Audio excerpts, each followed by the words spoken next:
Good morning everyone, কেমন আছো তোমরা সবাই? আশা করছি ভালো আছো।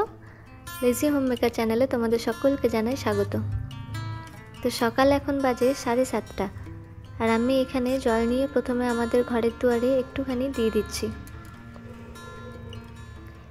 এরপর বাসি ঘর ঝাড়ু দিতে যাব, আর কৃষিপ কাড়াকাড়ি শুরু করে দেয়, তো বাধ্য হয়ে ওকেই ধরিয়ে দিই। এরপর চলে এসেছি রান্নাঘরে।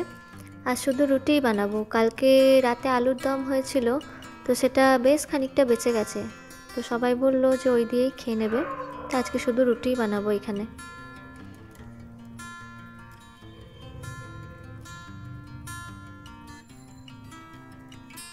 আমি এই মাত্র কদিনেই যেন অধৈর্য হয়ে পড়ছি।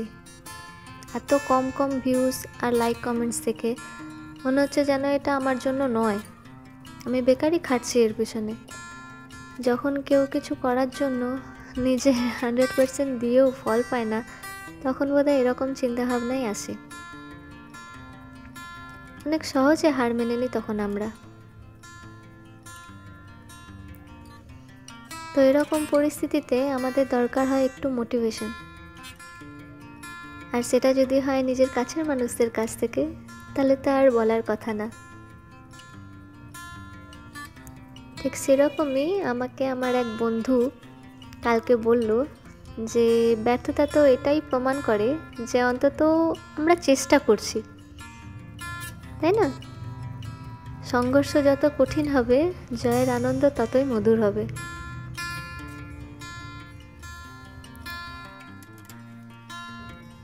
আমিও ভেবে দেখলাম যে গীতায় তো আছেই, কর্ম করে যাও, ফলের আশা করো না। তো সে কথা মনে রেখেই আমি আমার সাধ্য মতো চেষ্টা চালিয়ে যাচ্ছি। দেখাই যাক না কি হয়। তো এখানে আমি ওদের ব্রেকফাস্ট খেতে দিয়ে চলে এসেছি বিছানা গোছাতে। আজ একটু চাদরটা পাল্টাচ্ছি। আসলে ছোট বাচ্চা আছে তো, তাই ঘন ঘন পাল্টাতেই হয়, নোংরা হয়ে যায় খুব তাড়াতাড়ি। আর মশারি যেহেতু রোজই রাতে টাঙাতে হয়, তাই দুটো কোণা ওরকমই আমি ছেড়ে দিই। অনেক সময় তো দিনেও টাঙাতে হয়, এত মশা। চাদর পাল্টানোর সময় খালি খুলি সেদিন। আর আমাদের বেডগুলোতে, মানে বেডগুলোর পায়াগুলোতে ছোট ছোট চাকা লাগানো আছে, তো এর ফলে পরিষ্কার করতে বা চাদর পাততে বেশ সুবিধাই হয়।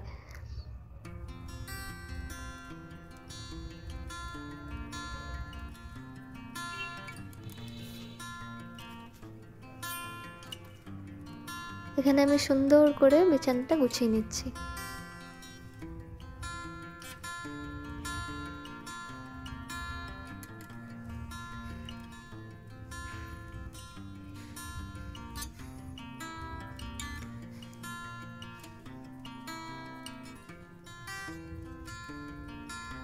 আমি একদিন ফেসবুক স্ক্রল করতে করতে একটা পোস্ট দেখেছিলাম, যেটা এখন খুব মনে পড়ছে।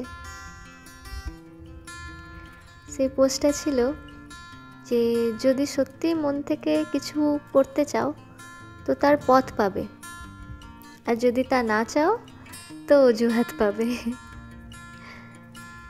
তা আমিও সেটাই ভাবলাম, যে যদি এই কম ভিউজ বা লাইক কমেন্টের অভাবে যদি আমি যে কাজ শুরু করেছি অনেক আশা নিয়ে, অনেক স্বপ্ন নিয়ে, সেটা যদি বন্ধ করে দিই, তাহলে তো সেটাও অজুহাতই হবে, তাই না?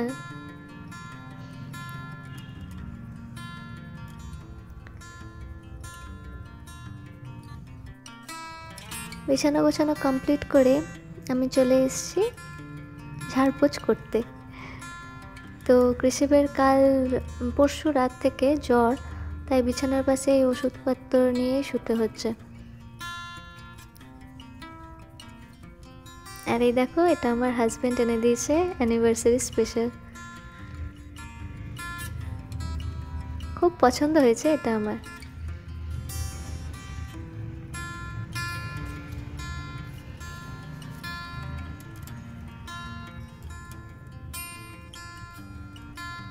আমার যেহেতু শাড়ি গয়নার সেরকম আকর্ষণ নেই, তো তাই ও স্পেশাল দিনগুলোতে বেশ ইউনিক ইউনিক জিনিসই এনে দেয়। আকর্ষণ একদমই নেই তা বলবো না, মেয়ে মানুষ যখন। আর আমি ভীষণ রকম ফুডি, তো আমার জন্য ও তাই এনে দেয়, জানে যে এতেই আমি খুশি থাকবো। এখানে আমি এসেছি টেবিল মুছতে। আমাদের ফ্ল্যাটটা যেহেতু রাস্তার ধারে, তাই খুবই ডাস্ট পড়ে। মানে এই ধরো মুছলাম, আবার যদি আধ ঘন্টা পরেই দেখতে আসি না, তো আবার দেখবো ডাস্টের চাদর পড়ে গেছে। তাই হালকাভাবে রোজই ডাস্টিং করতে হয়, যদিও লাভ হয় না বিশেষ কিছুই, আবার সেই একই হয়ে যায়।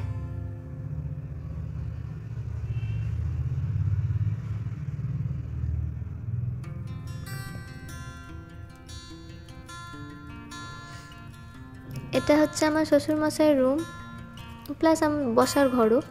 তো ফ্ল্যাট যেহেতু এরকম ব্যবস্থাই করা হয়েছে।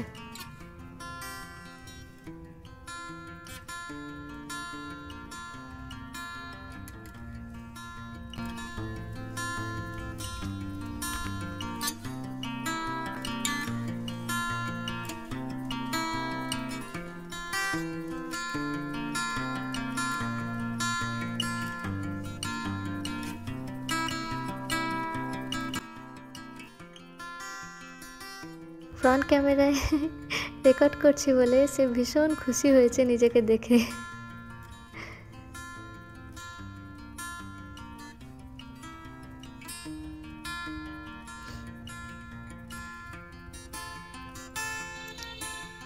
এটা আমাদের ফ্ল্যাটের ব্যাক সাইড।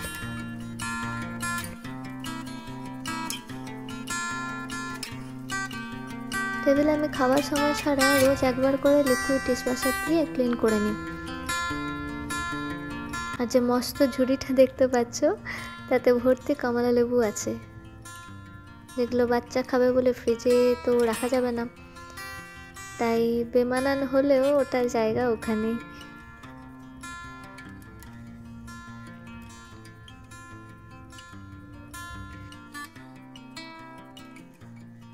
এই হয়ে গেল, টেবিলও ক্লিন হয়ে গেল। ফ্রিজের দরজাটাই আমি হালকা হাতে মোছার চেষ্টা করি রোজ, আর ডিপ ক্লিন মাসে একবারই করে থাকি, যেহেতু ফ্রিজের ডিপ ক্লিন করতে অনেকটা সময় লাগে, তো সেই সময়টা এই ভদ্রলোক আমাকে দেন না। তো এরই মাঝে আমিও খেয়ে নিয়েছি, আর ক্রিসিপকে অরেঞ্জ ছাড়িয়ে দিয়েছি, ও বারান্দায় রোদে বসে বসে খাচ্ছে। ঠিক আছে, আমি এখন নেব আর কি। Stop.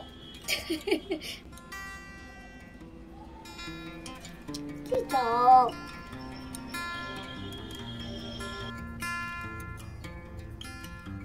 লেবু খাওয়ার পর তাকে তেল মাখিয়ে দিচ্ছি, এবার চান করিয়ে দেবো বলে। কালকে জ্বর ছিল, শুধু মুছিয়ে দিয়েছিলাম, আজকে একটু ঠিক আছে বলে পরিয়েই দিচ্ছি তাড়াতাড়ি।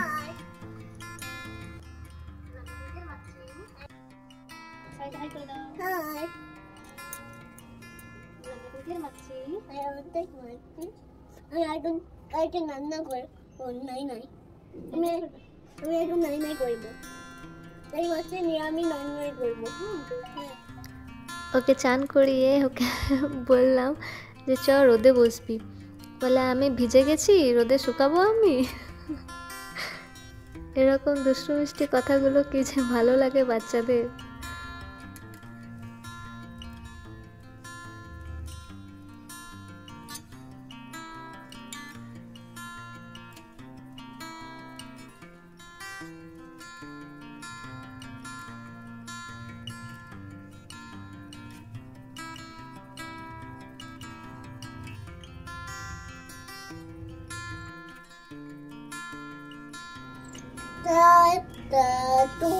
ওকে রেডি করে আমি চলে গেছিলাম চান করতে। এবার চান করে এসে আমি পুজোটা একটু করে নিচ্ছি, তো সেই ক্লিপটা আমি আজকে আর দিলাম না, তাহলে অনেকটা বড় হয়ে যেত ভিডিওটা।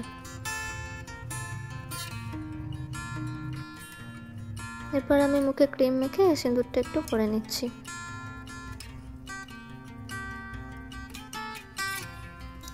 শীতকাল আসতেই ভীষণ ড্রাই লাগে মুখটা, বিশেষ করে থুতনির কাছে।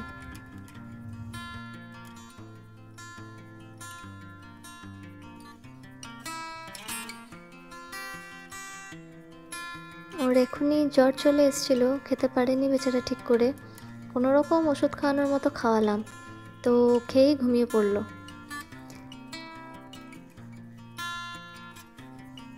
আর এখানে বিকেলে শ্বশুরমশাইকে চা করে দিলাম। চা খেয়ে কৃষিপকে নিয়ে পার্কে যাবে।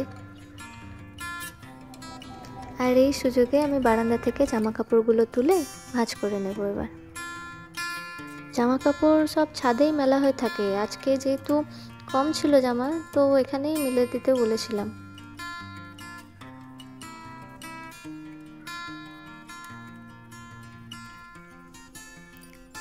এরকমই যায় আমার রোজকার সকাল থেকে সন্ধ্যা। সব হোমমেকারদেরই এরকমই যায়, বরং কাজ অনেক বেশি থাকে তাদের। আমার তো সুবিধা যে বাচ্চা নিয়ে আমাকে রান্না বান্না বা বাড়ির আসল যে কাজ, এই কাপড় কাচা, বাসন মাজা, ঘর মোছা, এসব করতে হয় না। ওগুলো করতে পারতাম যদি বাচ্চা ধরার জন্য একজন অন্তত কেউ বাড়িতে থাকতো, কিন্তু এদেরও তো উপায় নেই, কাজের এত চাপ। সে সকালে বেরিয়ে রাতে ফেরে। শ্বশুরমশাই যদিও তাড়াতাড়ি দুপুরে তাড়াতাড়ি চলে আসেন, কিন্তু বাচ্চাকে সেভাবে না সামলাতে পারেন না। আসলে এত দুষ্টু বাচ্চা, আর ওনারও বয়সও হয়েছে।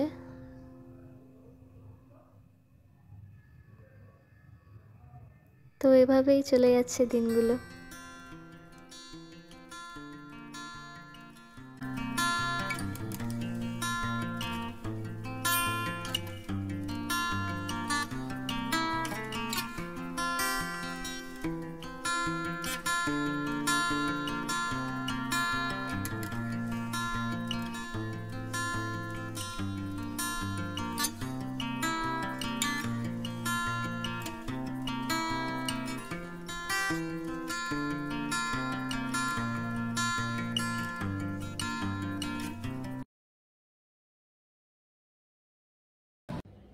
হ্যালো এভরিওয়ান, কেমন আছো তোমরা সবাই? আশা করছি সবাই ভালো আছো, আর আমিও খুব ভালো আছি। তো আজকে দেখতে পেলে আমার সকাল থেকে বিকেল অবধি কেমন কাটে, কেমন লাগলো তোমরা সবাই অবশ্যই জানিও। টাটা।